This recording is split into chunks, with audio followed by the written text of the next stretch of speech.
Hey everybody, I'm out on my lunch break at 4 o'clock. I'm actually not hungry, so I'm going to take my lunch home. Or the food here I have at work, I'm going to take home. I can get a few more meals out of it for dinner and tomorrow, and right now I'm going to play chess.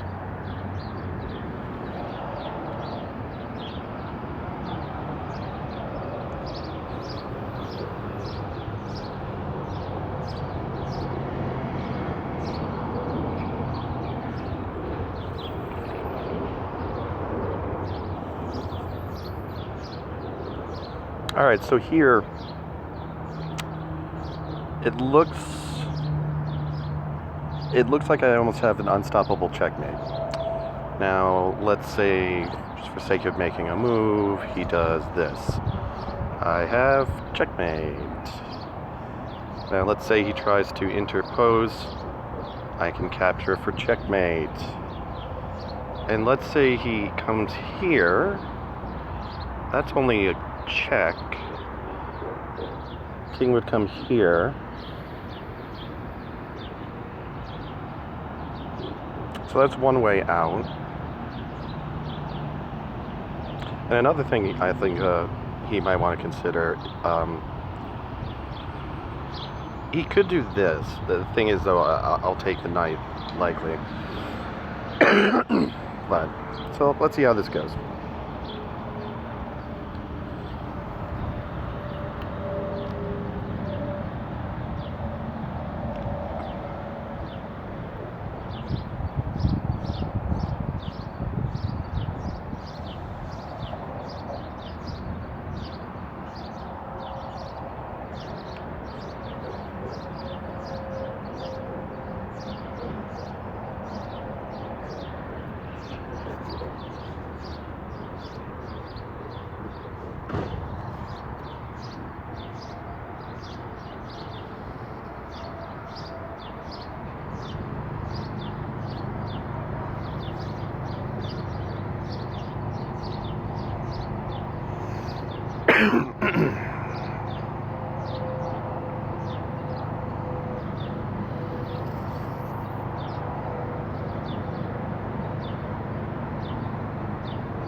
Alrighty, I'm up on pawns, 2 pawns.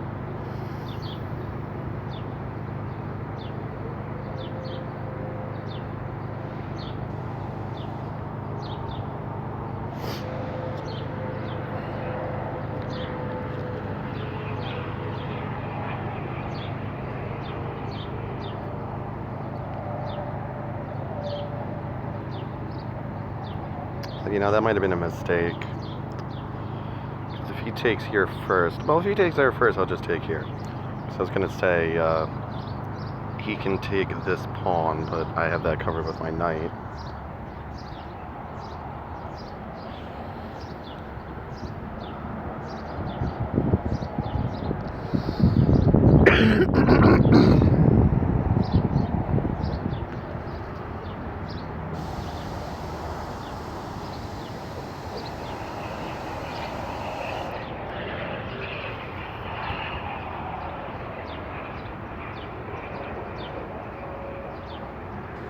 Oh, look at that. That's a discovered attack on my queen.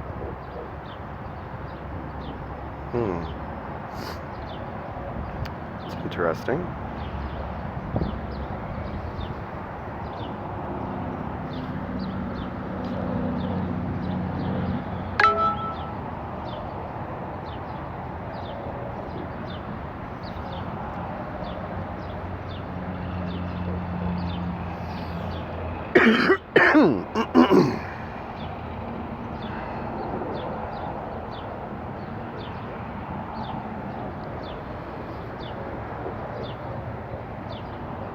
Now in this situation, if he continues to push the pawn, I will push my pawn. It slightly compromises my queenside pawn structure, but still good. This is more solid if he chooses that route, because that impedes his bishop, his light squared bishop, because that pawn will be occupying the square at b5.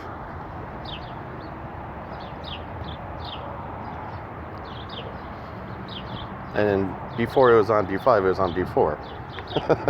It's true though. Before it would have been on b5, it was on b4. Oh boy. I love pun jokes and chess pun jokes. Golden.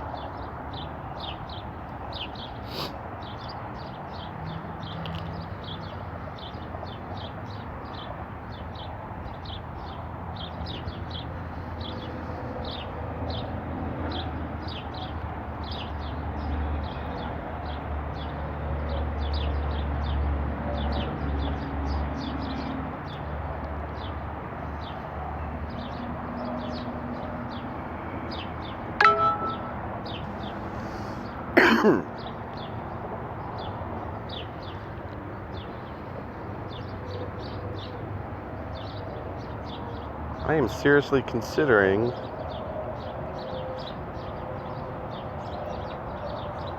protecting that pawn. I think that might be the best way to do that.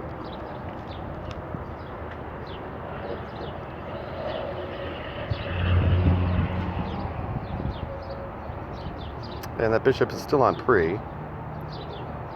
And does have a few safe squares.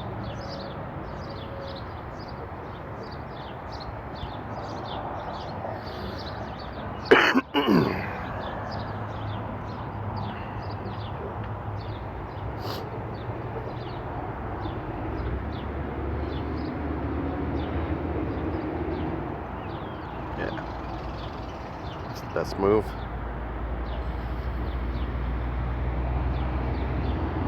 Thing is, I think he can still promote. You know what? Doesn't look like he's going to be able to promote that pawn if I do this correctly.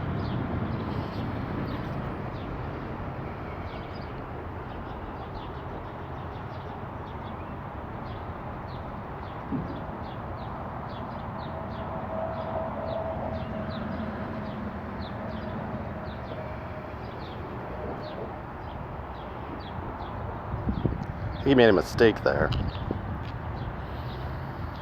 Let's look at this exchange, shall we? Bishop takes. Rook takes. Get out of there, John. Wick 3. Rook takes, bishop takes. Now this might look like it's a losing game, but let's look at the points. So I would have 6 for the bishop and the knight, 7, 8, 9, 10, 11, 12, adding the pawns. He'd have 5 for the rook, 6, 7, 8, 9, 10. So it actually, I'll be up 2 points in material. Figure that was coming.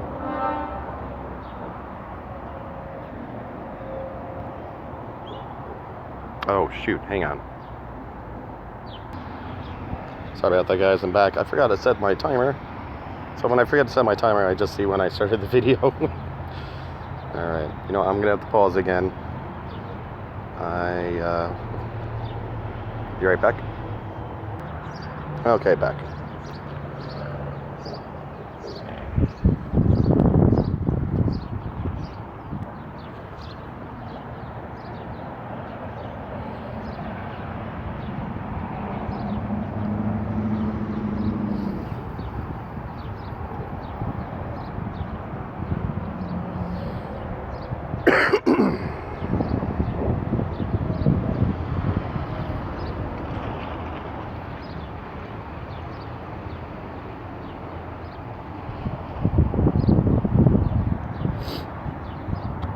So, it seems like a pretty good exchange for me. I like this. That's also attacks his rook with my knight. And if he moves it off that file, for example, this, which actually isn't a bad idea. But you know, he needs to keep it on that file if he wants to maintain the defense on his knight. I see something like that.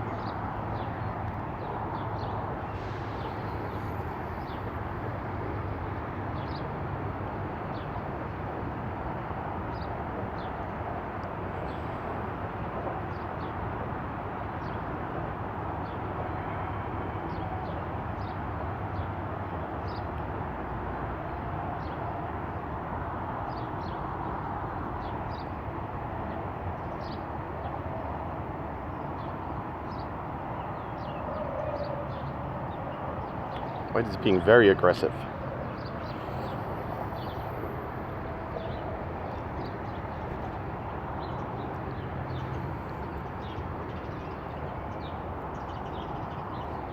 Should have no problem promoting a pawn in this game as long as I don't blunder. And as we all know, today's episode is the occasional blunder. So let's hope I already made the one for my quota for the month.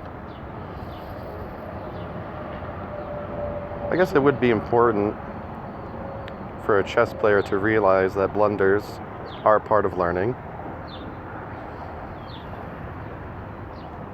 And it would be kind of healthy if a chess player who's trying to improve gave themselves a sort of monthly quota of blunders. Set a goal. I'm only going to blunder 5 times this month. I'm only going to blunder once this month. Eventually your goal will, I'm not going to blunder this month. Your goal will be, I should say.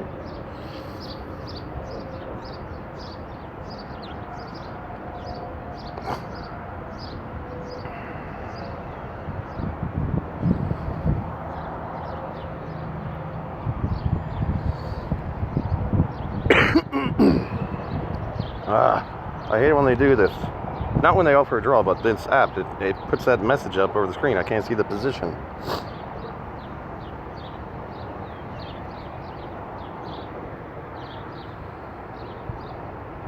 You know, this guy's rated high.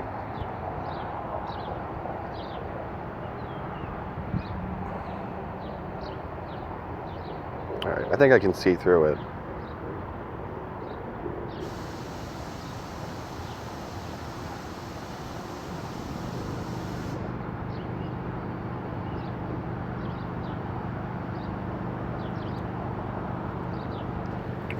I'm going to say no.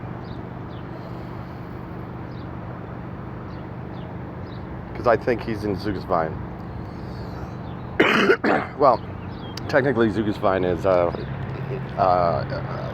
when it comes to king opposition, but you could have a sort of like endgame Zugeswein where they have to move a piece, and in doing so it's going to compromise their position, and that's kind of truly what Zugeswein is. It's a German term.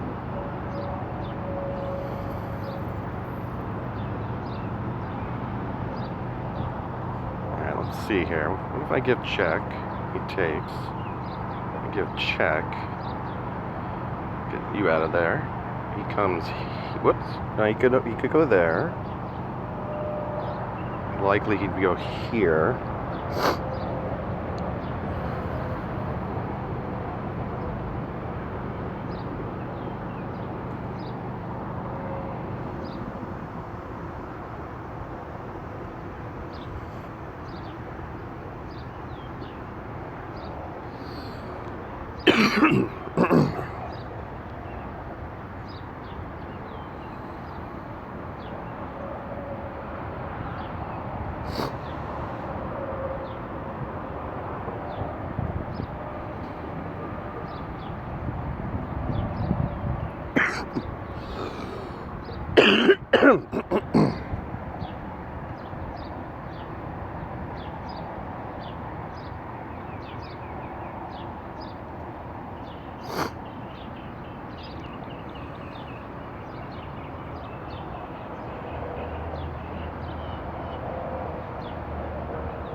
I think I'm going to kick his knight first.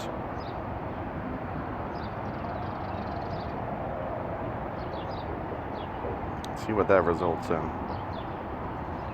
His knight really only has 3 safe squares.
Oh, by the way, if you're curious,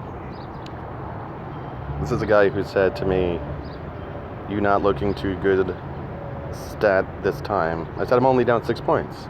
And true, I am only down 6 points. It's cool, the game over. That's cool, the game over when it's over. Well, I guess he's a fairly good sport.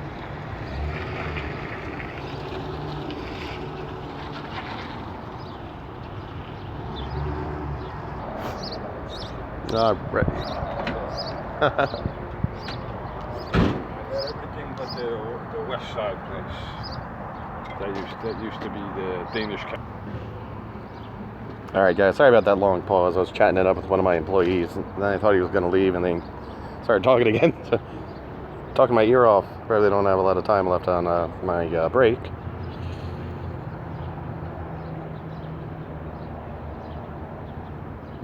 So let's see here. Let's get this on the center file. One of the center files. There's two, the D file and the E file.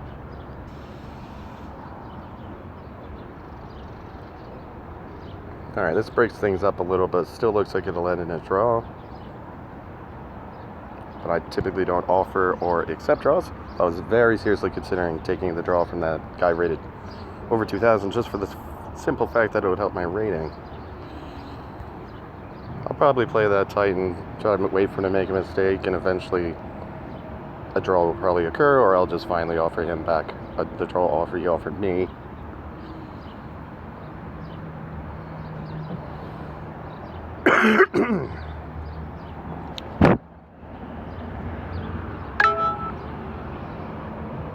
Hang on 1 second.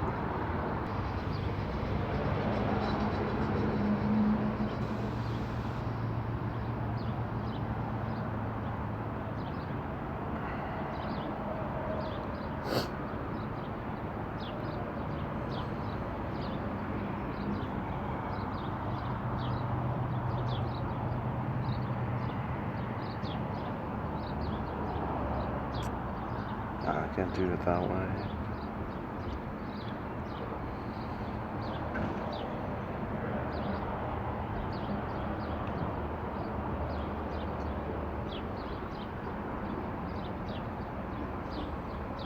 George. What? I think it's George that before walking. Oh, maybe he didn't have a ride. No, he got picked up.